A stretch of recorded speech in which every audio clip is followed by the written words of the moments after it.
একদিন তোর পাহাড়ে রওনা, পথের মধ্যে দেখে পাথর কান্নাকাটি করতেছে। হযরতে মুসা পয়গম্বর চতুর্দিকে তাকায়,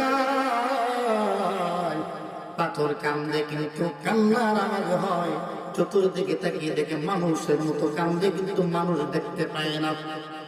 বলে কে কান্দে, কে কান্দে? ডাকি তাকিয়ে দেখে হযরতে মুসা পয়গম্বর। একটা তুমি কেন কান্দো? আল্লাহ পাক রব্বুল আলামিন পাথরের জবানটা খুলে দেয়। পাথর ডাক দিয়ে বলে, মুসা পয়গম্বর,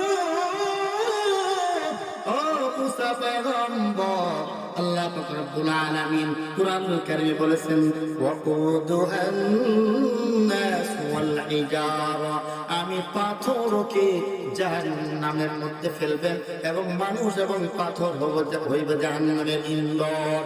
এই জাহান্নামের আগুনের ভয়ে আমি পাথর কান্দি। সঙ্গে সঙ্গে আল্লাহ পাক রব্বুল আলামিন ডাক দেওয়া মুসা পয়গম্বর, যাও পাথরকে বলে দাও, পাথরের কান্না আমি মঞ্জুর করলাম, পাথরকে আমি মাফ করে দিলাম। বলেন সুবহানাল্লাহ। হযরতে মুসা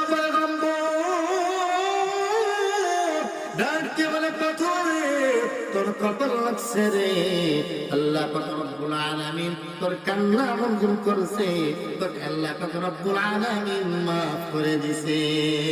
সুবহানাল্লাহ। এবার মুসা পয়গম্বর চলে গেলেন। আবার পরের দিনে পথ দিয়ে যায়, আবার দেখে পাথর কান্দে, আবার দেখে পাথর কান্দে। এবার হযরতে মুসা পয়গম্বর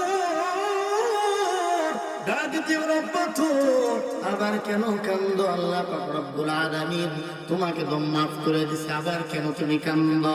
পাথর যখন খুলে যায়, পাথর ডাক দিয়ে বলে, মুসা পয়গম্বর, আমি বুঝেছি আল্লাহর দরবারে কান্নাটা মনে হয় বেশি প্রিয়।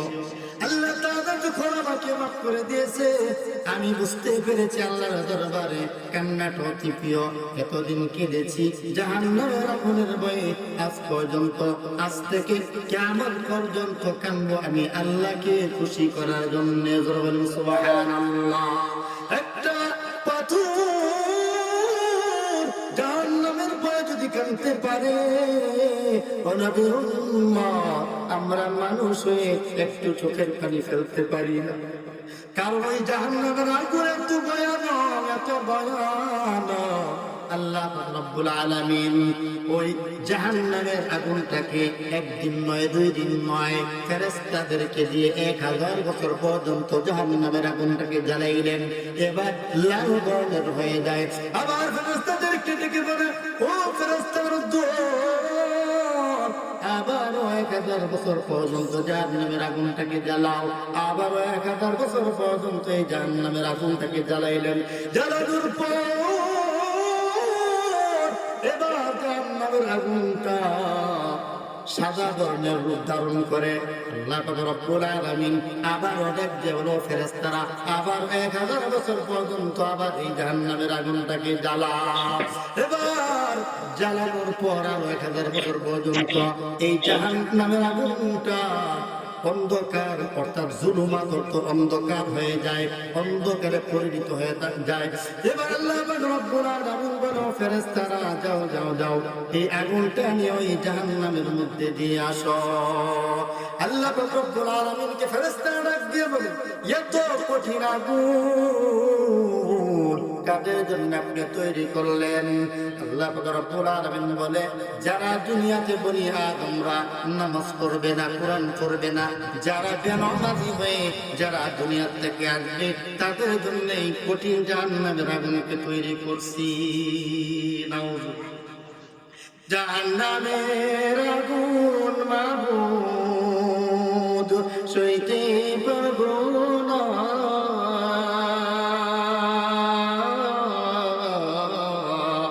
দুনিয়াতে নৌকা দাইয়া আখেরে কাদাইও না, দুনিয়াতে নৌকা দাইয়া মিজান কাদাইও না।